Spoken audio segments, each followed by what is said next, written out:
नमस्कार मित्रों, आप सभी का स्वागत है। तो आज हम देश में मॉनसून ऑनसेट के ऊपर विश्लेषण करने वाले हैं कि आज की कंडीशन के हिसाब से केरल में, अंडमान में मॉनसून का ऑनसेट कब हो सकता है और देश के बाकी हिस्सों में मॉनसून कब दस्तक दे सकता है।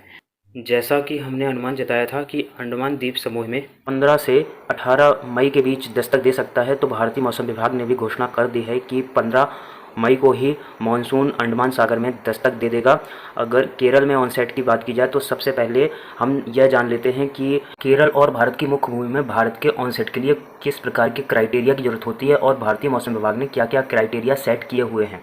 सबसे पहला क्राइटेरिया है कि 10 मई के बाद लगभग जो कि 14 स्टेशन निर्धारित किए गए हैं, उन स्टेशन में से 60% स्टेशन में लगातार 2 दिन तक 2.5 मिलीमीटर या उससे ज़्यादा बारिश होनी चाहिए। और यह 14 स्टेशन हैं मिनिकॉय, अमिनी, तिरुवनंतपुरम, पुनियार, कोल्लम, अलापुझा, कोट्टायम, कोच्चि, थ्रिसुर, कोझिकोड, थलस्सेरी, कन्नूर, कुडलू एंड मैंगलोर। दूसरा क्राइटेरिया यह है कि ज़मीनी स्तर से लगभग 4 किलोमीटर ऊंचाई या कहा जाए 600 हेक्टापास्कल की ऊंचाई तक पश्चिमी हवाएं चलनी चाहिए, जो कि यहाँ पर अक्षांश दिया गया है 10 डिग्री उत्तरी अक्षांश से लेके 55 डिग्री पूर्वी देशांतर और 80 डिग्री देशांतर के बीच, और 925 हेक्टापास्कल या 750 मीटर की ऊंचाई तक जो है वेस्टर्ली हवाओं की रफ्तार 15 से 20 नॉट्स होना चाहिए, या फिर कहा जाए लगभग 26 से 37 किलोमीटर पर आवर तक होनी चाहिए। तीसरा क्राइटेरिया है कि on going long wave radiation जो है उसकी वैल्यू 200 वॉट मीटर स्क्वायर से कम होनी चाहिए 5 से 10 डिग्री उत्तरी अक्षांश के बीच, क्योंकि जब बादलों का जमावड़ा होगा तो सन रेडिएशन कम आ पाएगा और on going long wave radiation की वैल्यू कम होगी। मौसम विभाग का मैप देखने में 17 तारीख से बारिश तो इंक्रीज होते हुए दिखाई दे रही है, लेकिन जो कि 600 हेक्टापास्कल और 950 हेक्टापास्कल की हवाएं होती हैं वह पूर्ण रूप से दक्षिण पूर्वी नहीं हो रही हैं कम से कम 22 तारीख तक, और यह कंडीशन लगभग 24 से 27 तारीख के बीच बन सकती है और केरल में मानसून 24 से 27 तारीख के बीच आ सकता है।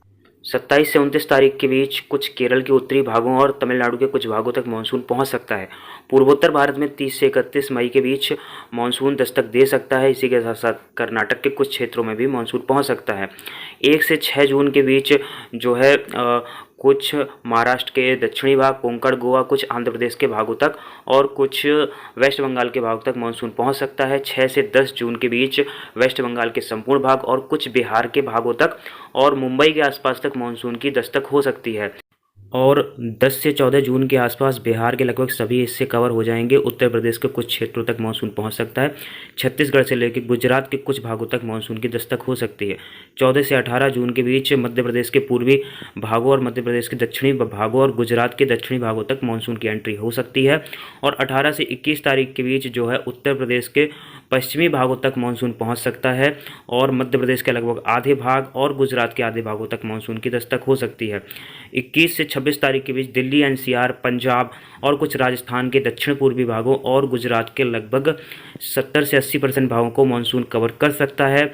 और 26 से 1 जुलाई के बीच जो है राजस्थान के पूर्वी, मध्य और कुछ पश्चिमी भागों को मानसून कवर कर लेगा और 1 से 4 जुलाई के बीच लगभग मानसून संपूर्ण भारत को कवर कर सकता है।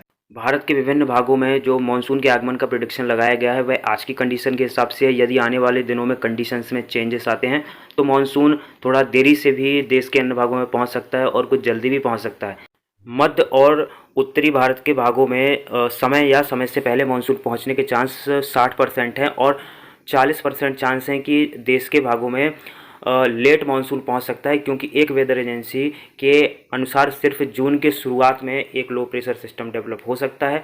उसके बाद लो प्रेशर सिस्टम के लिए जून के आखिर तक इंतजार करना पड़ सकता है। तो दोस्तों, मौसम की हर खबर के लिए जुड़े रहिए हमारे साथ। धन्यवाद।